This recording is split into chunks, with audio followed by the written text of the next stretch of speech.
Bien-aimés dans le Seigneur, bonjour. Nous bénissons le nom de notre Seigneur et Sauveur Jésus-Christ, qui nous donne le privilège d'être avec vous ce matin et de partager la parole de vie. Nous bénissons nos pères, les pasteurs de la paroisse Adna, le pasteur Papa Pierre Mbenda, le pasteur Papa Ateba Timothée Achille, et à la session de la paroisse Adna, qui nous font signe de cette grande confiance à l'approche d'une échéance aussi importante que celle de la semaine prochaine, pour que nous soyons le distributeur du pain de ce jour. Dis à ton voisin, l'heure est venue de manger. Vous savez, quand on doit manger, on doit se concentrer.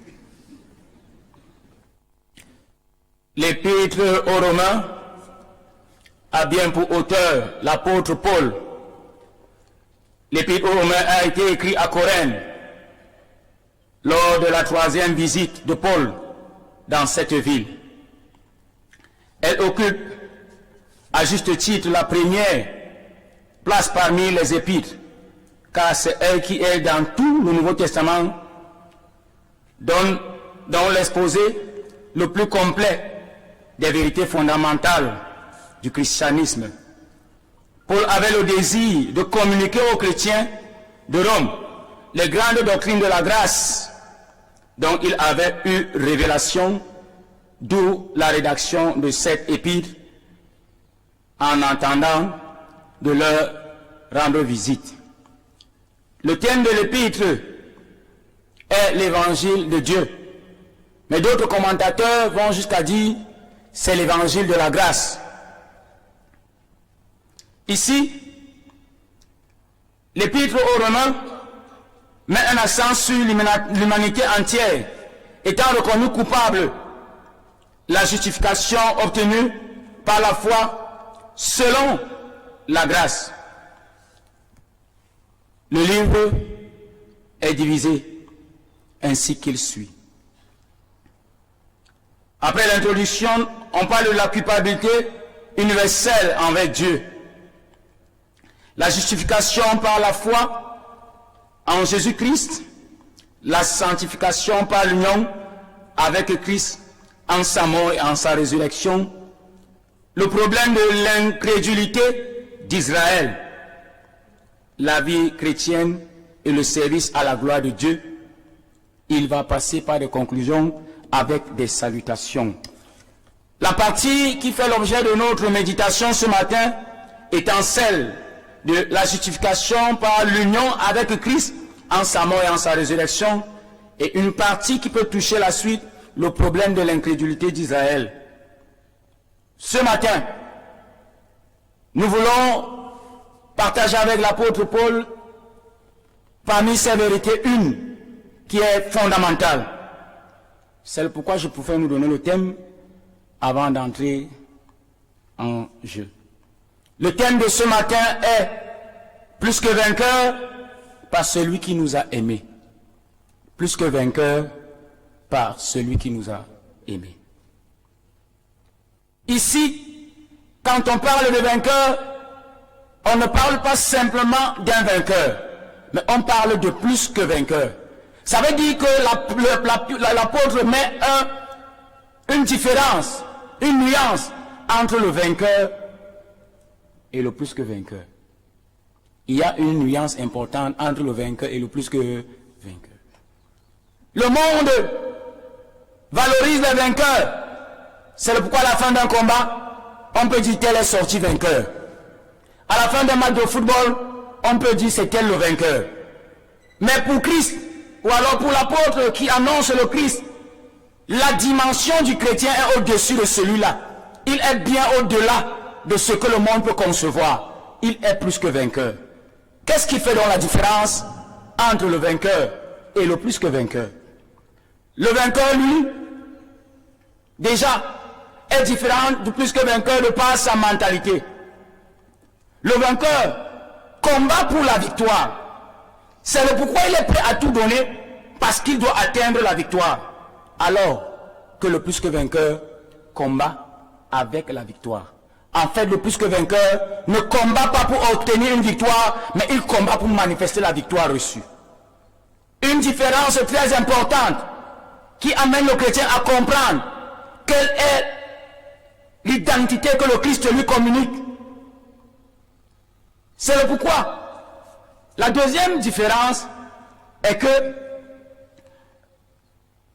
il y a une différence de comportement entre le vainqueur et le plus que vainqueur. Le plus que vainqueur, par moment, hésite devant certains combats. Le vainqueur, autant pour moi, hésite devant certains combats parce que sa victoire dépend de ses capacités. Sa victoire dépend de ses moyens. Sa victoire dépend de sa sagesse. Sa victoire dépend de sa force. Sa victoire dépend de ses ressources. Ça veut dire que si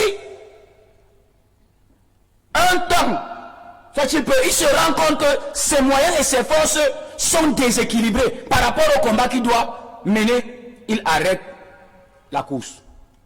Est-ce qu'on se comprend? Parce que là, il a évalué, s'est rendu compte qu'après étude, ça ne fait pas comment? Ça ne donne pas. C'est pourquoi même dans les combats, il y a ce qu'on appelle les catégories. Dis à ton voisin les catégories. Il y a les catégories. On ne combat pas comme ça. C'est pourquoi même dans la boxe, il y a les poids lourds, il y a les poids légers et il y a les poids mouches. Bon, si on peut regarder dans l'ensemble, moi je suis dans le poids mouche.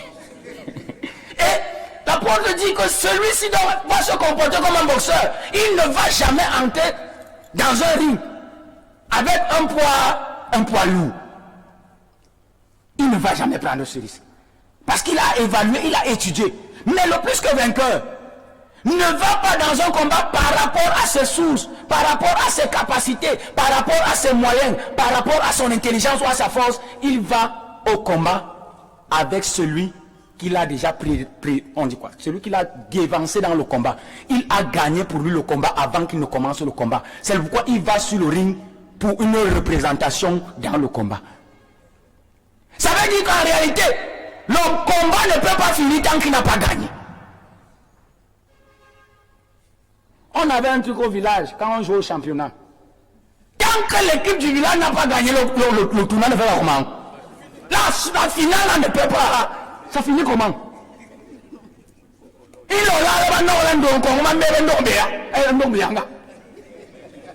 Là-bas, le tour là, le match se joue ici là en Dorbianga. Et vous dites que les Ndongo, on tape les Dorbianga. Même s'il faut qu'on allume les lampes, le match là va se.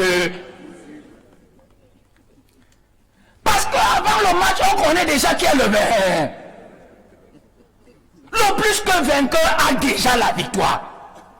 Christ lui a donné la victoire. Et c'est le pourquoi, quelles que soient les épreuves, les difficultés, les dangers qu'il peut rencontrer, il ne peut pas baisser la garde parce qu'il sait que le combat finit par la victoire et celui qui doit être déclaré vainqueur, c'est lui.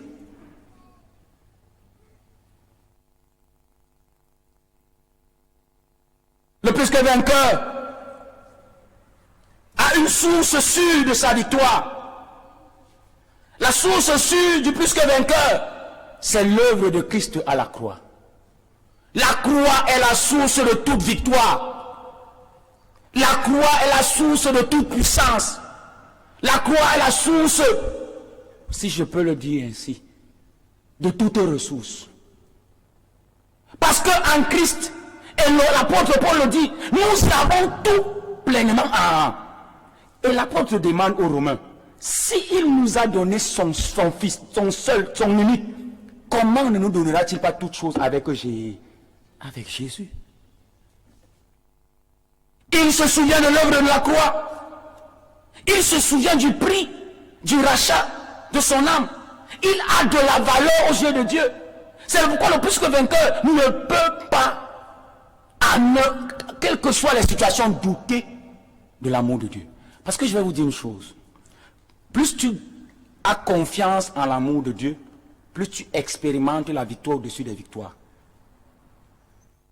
Moins tu as confiance en cet amour, moins tu expérimentes les victoires. Parce qu'il y a des gens qui disent, bon, Seigneur, ça va alors. Comme c'est les autres qui te prient, toi tu les exauces. Moi, comme tu ne m'exauces pas, ça va, je ne vais même plus demander. On comprend que tu aimes les autres et tu n'aimes pas d'autres. Il y a des gens qui disent que nous sommes venus accompagner les... Oui, non. Il y en a même qui vont jusqu'à dire que Dieu fait les cons. Il fait les combines. Comment? Il donne la nourriture à certains qui mangent jusqu'à y jettent. Nous autres là, pour avoir le coquille de sang, plantain de 75. Non, il disait que c'est vrai, ça, il y a les combines même au paradis. C'est faux. L'apôtre nous dit que Dieu a pleinement tout donné à tous et il ne fait pas d'acception de personne, mais chacun puise selon l'amour de Dieu qu'il reconnaît dans son nom. C'est le pourquoi Job, acculé, accusé, insulté, après tous les discours, va se lever, va dire les amis. Je sais une chose. Je sais que mon Rédempteur est vivant. Il se lèvera et il parlera en ma.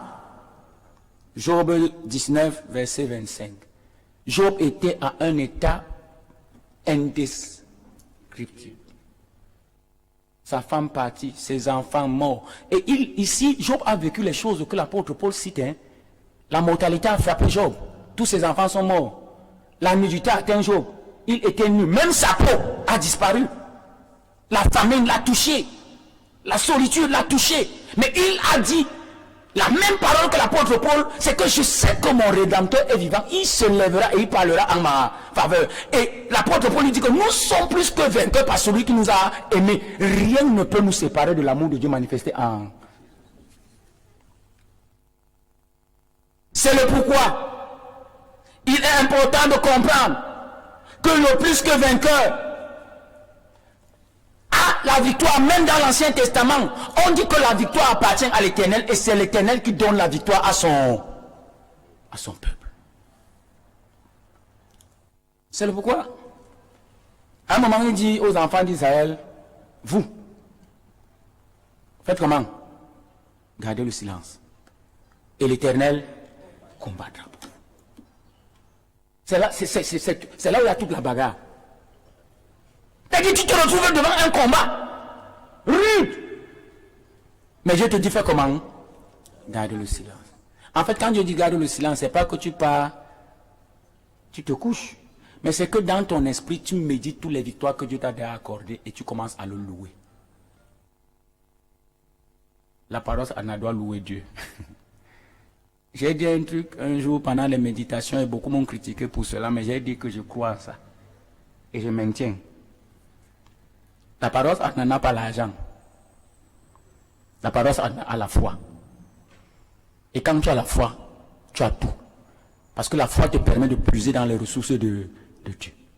Et pour avoir une foi ferme, il faut être sûr de l'amour de Dieu pleinement manifesté pour toi. Quelle est l'identité des plus que vainqueurs dans notre troisième partie? Le plus que vainqueur est l'élu de Dieu. Élu selon la grâce. Le plus que vainqueur est prédestiné à l'image du Fils unique de Dieu. Ça veut dire que tu as été prédestiné à ressembler à Jésus en toute... Si Jésus a vaincu, toi aussi tu as fait comment? Mais ce qui me plaît, c'est la manière par laquelle Jésus a vaincu son combat. Vous avez entendu un jour, c'est même quand l'apôtre Paul sort, ce qui nous fait même souvent prendre certaines initiatives, c'est la peur. Hein? C'est la peur, je vous dis la vérité. Quand l'apôtre Paul sort son couteau, c'est que le gars se sent en danger. Il sort, il coupe pas. Jésus lui dit que ce n'est pas comme ça que ce combat va se résoudre. Remets ton épée dans ton... Il colle et il dit, allons maintenant combattre. C'est un combat qui n'a pas de sens. Mais c'est dans ce combat qui n'a pas de sens qu'il y a la victoire. Il a été flagellé. On t'a flagellé. Il a été insulté. Est-ce qu'on t'a insulté? Il a reçu les moqueries. Est-ce qu'on s'est moqué de toi? Il a reçu le rejet, l'abandon même de ses propres disciples. Est-ce que tu as été abandonné et rejeté? Mais malgré tout cela, l'apôtre Paul dit, nous sommes plus que...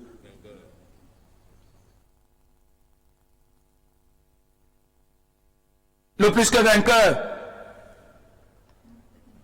est celui qui a été, ou alors, qui a été introduit et qui vivra la manifestation de la gloire. C'est celui qui nous a justifiés, c'est lui aussi qui nous a fait comment? Glorifier. C'est pourquoi ça me dérange souvent de voir certains enfants de Dieu qui marchent avec la tête comme ça.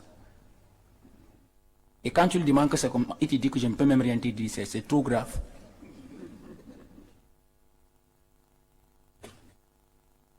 Les élus ont une attitude particulière, ou alors des attitudes qui correspondent aux élus. C'est que les élus sont ceux-là qui obéissent à Dieu de manière totale, une totale obéissance. Ils n'hésitent pas. Quand Dieu leur demande de faire quelque chose, ils vont faire parce qu'ils savent que celui qui nous demande de faire a déjà accompli la chose pour laquelle il nous demande d'aller.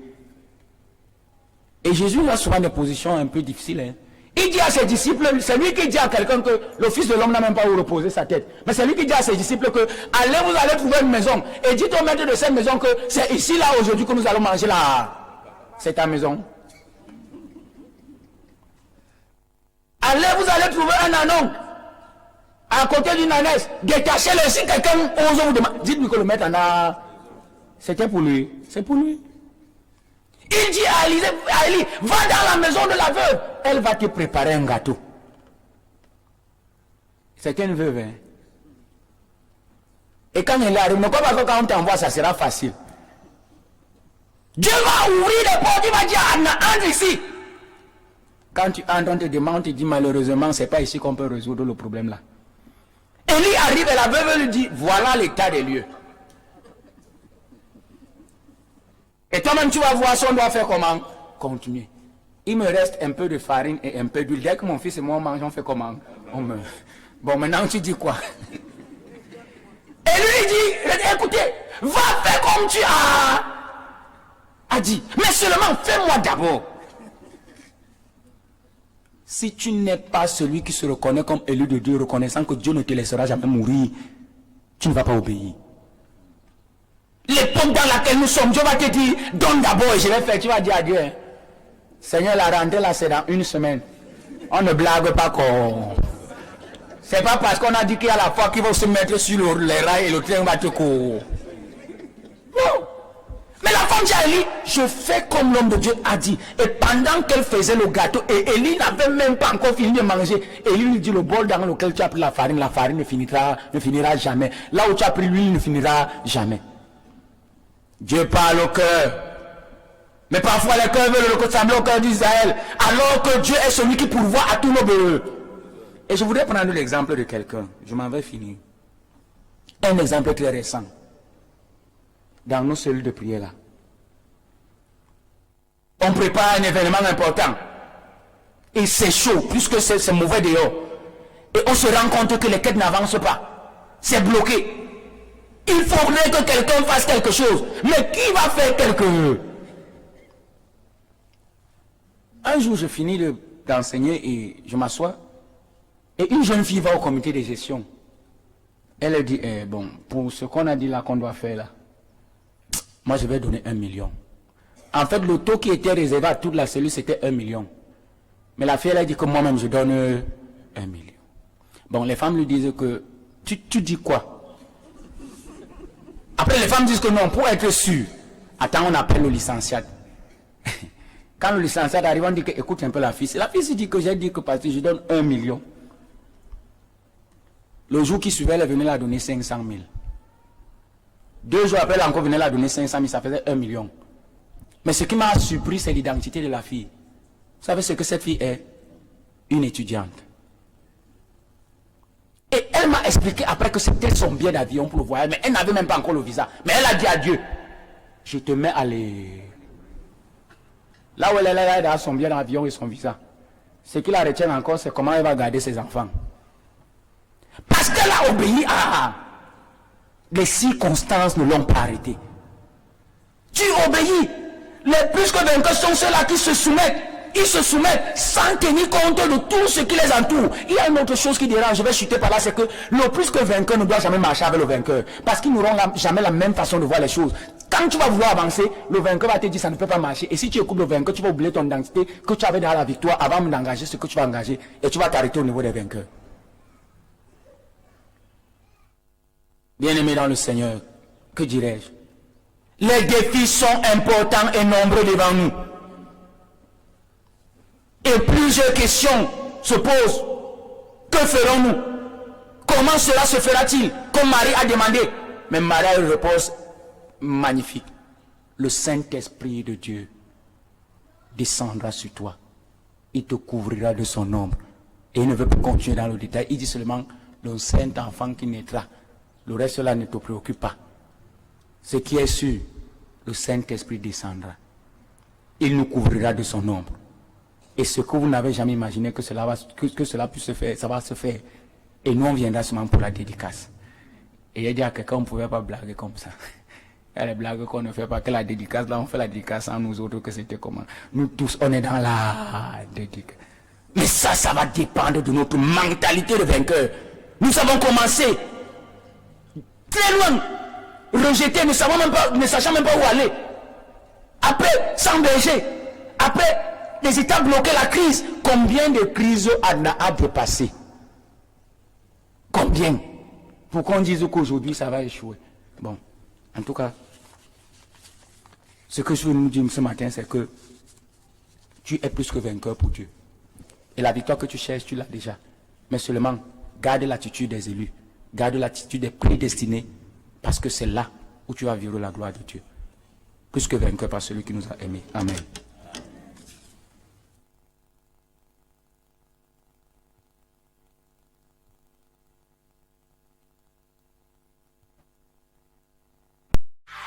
Adna Live TV, l'évangile jusqu'aux extrémités de la terre.